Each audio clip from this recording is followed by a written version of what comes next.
Summer season వచ్చేసింది కదండి. అందరూ వడియాలు, పచ్చళ్ళు పెడుతూ ఉంటారు. రాని వాళ్ళకేమో ఎలా చేయాలని చాలా కష్టంగా అనిపిస్తూ ఉంటుందన్నమాట. కానీ ఇది చాలా ఈజీ ప్రాసెస్‌లో మనం వడియాలు ట్రై చేయండి. మీరు కూడా గోధుమ రవ్వ అంటే సుజీ రవ్వను తీసుకొని, పచ్చి రవ్వని మాత్రమే తీసుకొని 7 గ్లాసులు వాటర్ తీసుకోండి. గ్లాస్ తీసుకుంటే me quantity 7 glasses of water తీసుకోవాలి.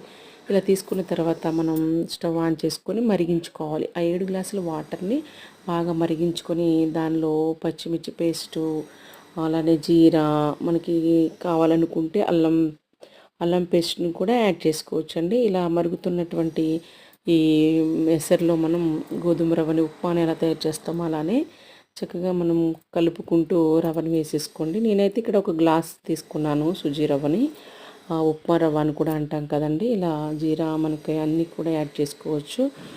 ఇలా యాడ్ చేసుకున్న తర్వాత బాగా కలుపుతూ ఉంటే ఒక థిక్నెస్ వస్తుందన్నమాట. వడియాలు పట్టుకునే వడియాలు వేసుకోవడానికి వీలుగా అనమాట. సో ఇలా తిప్పుతూ మనం బాగా మిక్స్ చేస్తూ కొంచెం దగ్గర పడేదాకా కొంచెం సిమ్లో పెట్టుకొని ఉడికించుకోవాలి.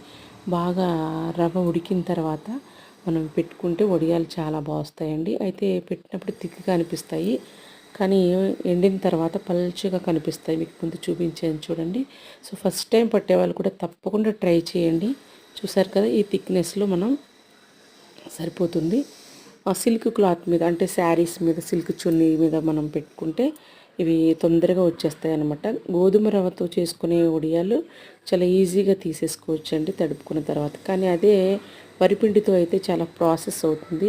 కొంచెం స్టార్టింగ్ చేసేవాళ్ళు, బిగినింగ్ చేసుకునే వాళ్ళు ఇలా ట్రై చేసి చూడండి. ఫస్ట్ టైం చేసేవాళ్ళు, నేను కూడా ఇలా ట్రై చేశాను, చాలా బాగా వచ్చాయండి.